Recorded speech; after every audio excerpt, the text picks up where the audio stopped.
Hello, everyone. Welcome to this collaboration of PatientsEngage and IHOPE on patient awareness and public health education on eye health conditions. We are here today to talk to Dr. Raja Narayanan, consultant ophthalmologist, specializing in vitreoretinal diseases, and I'm Aparna Mittal. I'm the founder of PatientsEngage. Today we will talk about diabetic retinopathy and the various aspects of managing the condition, but starting with understanding what it is, symptoms of diabetic retinopathy, the risk factors, and how you can prevent it. Dr. Raja Narayanan is the Network Director of Retina Institute and Suven Clinical Research Center at LV Prasad Eye Institute. He's the Principal Investigator of IHOPE, which stands for Indian Health Outcomes, Public Health and Economics Research Center. If you like the content we are putting out for you, please do subscribe to our channels so that you are notified of subsequent videos that we will be putting out. A reminder to our viewers that the information here is not replacing a medical consultation, so please do discuss with your doctor for specific medical concerns that you have. You can always ask a question in our forums on www.patientsengage.com. And if you have an experience to share, you can write into us at editor@patientsengage.com. So let's get started with talking to Dr. Narayanan on what is diabetic retinopathy and how we can manage it.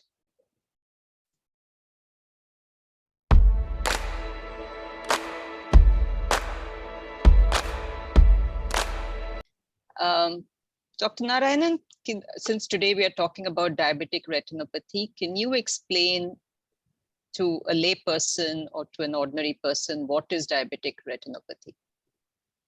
So, diabetic retinopathy, as the name itself is kind of explanatory, is damage to the retina because of diabetes.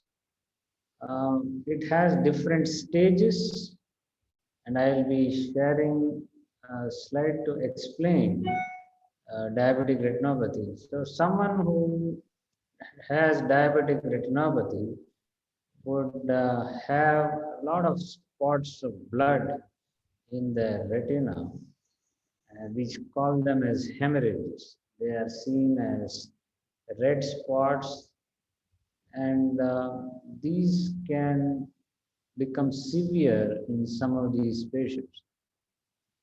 As you can see in these two photographs here, on the left-hand side, on the top left is the right eye, and you see those yellow deposits.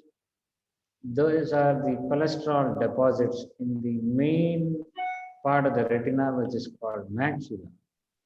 And you also see a lot of tiny red spots, which are more prominent if you see the top right picture, which is of the left eye, and you can see numerous red marks here, and also a few tiny dots. So these are the hemorrhages, and these are cholesterol deposits. Whenever patients have swelling of the retina, which you can see on the scan at the bottom left of the same eye, you see that the retina is swollen here with a lot of black spots. And if you compare it with the other eye, which is here, you see the retina scan is nice and flat. In fact, there is a central depression which is normal. This is called the OCT scan of the retina. But on the right hand, in the right eye, you see the retina is swollen significantly. So whenever there is swelling of the retina, patients will have loss of eyesight. Whereas in the left eye, even though there are hemorrhage spots, that is blood spots, since the scan of the retina shows there is no swelling, this patient won't perceive any symptoms of diabetic retinopathy. So the problem of diabetic retinopathy is it can be asymptomatic, but in general, diabetic retinopathy is bleeding inside the retina as well as swelling of the retina.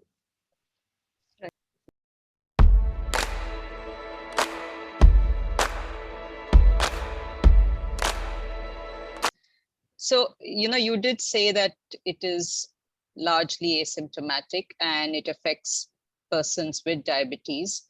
But given that it is asymptomatic, are there any symptoms at all that patients will exhibit or will be able to see for themselves, or none at all? Yeah, so that's the challenging part about diabetic retinopathy. That in the initial stages, there are no symptoms, whereas in the later stages, yes, it does cause blurring of eyesight. You will not be able to read properly. There may be a black patch in the center of your eyesight, or there may be multiple black spots moving inside the eye because of bleeding inside the eye. But unfortunately, in the initial stages of diabetic retinopathy, and that point is so important, that it does not cause any redness, pain, watering, itching, which is typically what people look out for.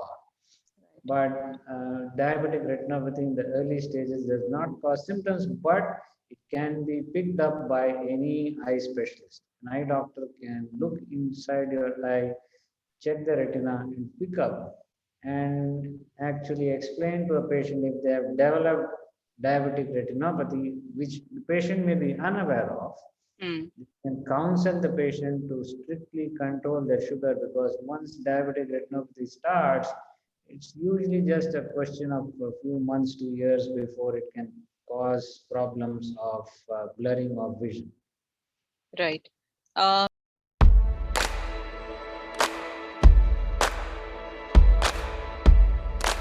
so one follow-up question on that. If I have diabetes, should I be testing for diabetic retinopathy? And if so, how often? Yeah, that's a very important question, Aparna. The frequency of testing of diabetic retinopathy, and when do you start actually screening for diabetic retinopathy? Both are important. Mm. You should never wait for the start of symptoms of blurring of vision. That means it's probably late. So you should get yourself tested when you do not have any symptoms. When you feel that your eyes are perfectly all right, it does not mean that you may not have diabetic retinopathy. So it is recommended that for the adult onset diabetes, which is the usual type 2 diabetes, as soon as you are diagnosed with diabetes, you should have a screening of the retinopathy immediately, because while diabetic retinopathy may start after a few years of the onset of diabetes, but the problem is you never know when someone started to have diabetes. So if Right. my sugar today, for the first time I have noted, is 200, but I don't know since how long my sugar has been 200 or 250. Right. In fact, many patients do not know that they have diabetes unless they are just tested as a routine screening. Right. So to just circumvent that problem, that who knows when my diabetes started, it is recommended that the adult onset diabetes patients should get their first checkup as soon as they are diagnosed with diabetes. And the second part is how often should it be screened. So screening means you are asymptomatic. You Right. don't have any symptoms, you think your eyes are fine, but you should still have a screening. So if your eyes are detected to be normal at the first checkup, that means you do not have any diabetic retinopathy, then it is recommended that one should have an annual retina checkup. Mind you, this is retina checkup and not just your spectacle checkup, which Right. you get in any optical shop, or even a general doctor may be just checking your spectacle power or the front part of the eye. So you must specifically ask for a retina checkup by your eye specialist, and it is done annually if you do not have any diabetic retinopathy. Now, it sounds simple, but it has to be made discipline, because a lot of patients think that if they do not have any symptoms, they just don't come to an eye doctor. That is probably the most important reason why diabetes causes so much problem. And if you already have been diagnosed with some form of diabetic retinopathy, then your doctor would be guiding you as to when the next checkup should be, because someone who has very mild diabetic retinopathy may be asked to come after 9 months to a year, whereas someone who has moderate or more severe form may be asked to come within 3 to 4 months. Right. So it varies depending on the stage of diabetic retinopathy. But if you do not have diabetic retinopathy, you still need to get an annual check. Right. So the first screening should be done as soon as you get diagnosed with diabetes. And then if you're not yet diagnosed with diabetic retinopathy, you do an annual checkup.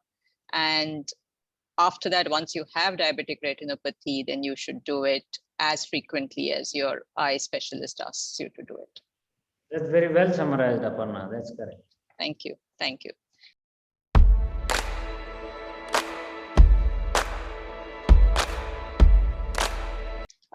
So let's come back to, I mean, we know that if you have diabetes, you have a risk factor of diabetic retinopathy.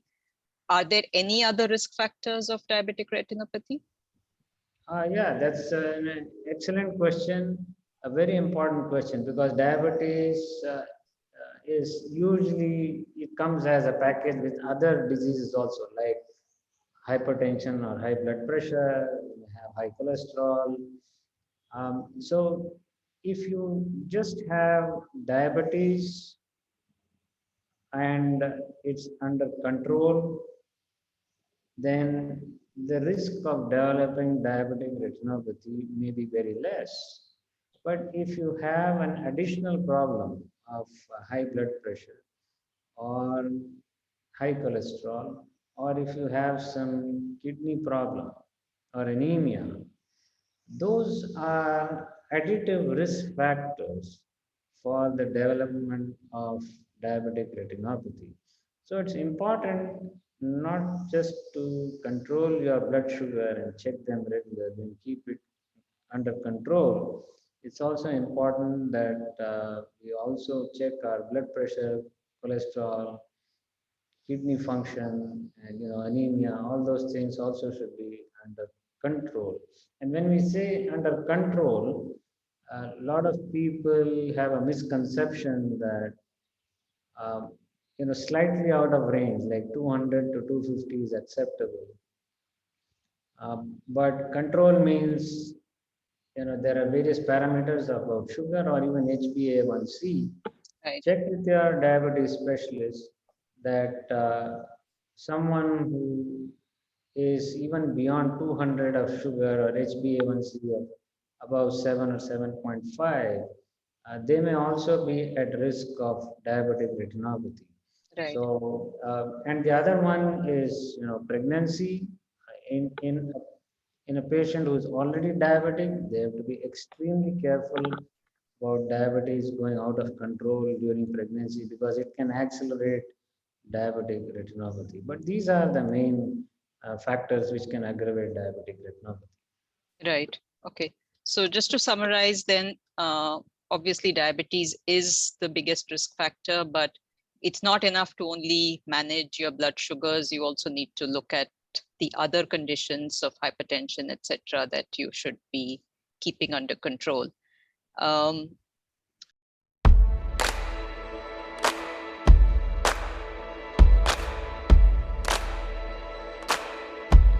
Okay, let's look at what are the treatment options for diabetic retinopathy. Yeah, so we come to the business end here. What you say as, if someone has diabetic retinopathy, what do you do? But again, even here, I would like to repeat that not having diabetic retinopathy is the best thing which can happen. And there is a way in which it can be achieved, and that is absolutely strict control of sugar, which means you bring it down to normal. Like Right. if you have normal sugar, you cannot have diabetic retinopathy because you are like any other person. But unfortunately, diabetic patients, most of them are unable to bring it down exactly normal levels, or it may fluctuate. Some day it may be normal, some day it may be high. Even that is a risk factor. So Okay. the key point is try as much as possible to keep your sugar always normal, because if we relax ourselves at any point of time, the disease will catch up with us. But if we are disciplined and we fight hard against diabetes, it can never touch us. So Right. this is the most important message, even for treatment of diabetic retinopathy. I'm just bringing up prevention is better than cure, Right. because next point which I am going to tell is it's not easy for patients that if diabetic retinopathy has affected your eyesight, it's a complex situation, and many times the patients are not able to recover their normal eyesight in spite of treatment for many months to years, and undergoing lots of treatment. It's never a one-off treatment. They require chronic treatment. So the treatment options depend on what stage of diabetic retinopathy one has. So usually in the early stages, while the bleeding may not be significant, as I showed in my scan earlier, if there is swelling of the retina that will cause blurring of vision, then typically we give injections inside the eye. There are different types of injections. But as I said, they usually do not get back all your eyesight back. So why do we still treat? The question any patient can ask, should ask, is doctor, if I am not going to get back my eyesight, and you are recommending expensive injections so many times in a year, why Right. should I still get myself treated? So the point is, if you do not get treated, your vision will drop down even further over the course of time. So if you Right. have come today with this much eyesight, let's say 80% today, Right. if you do not get treated over the next few months, you are likely to drop down further, let's say 60% or 50 or 40%.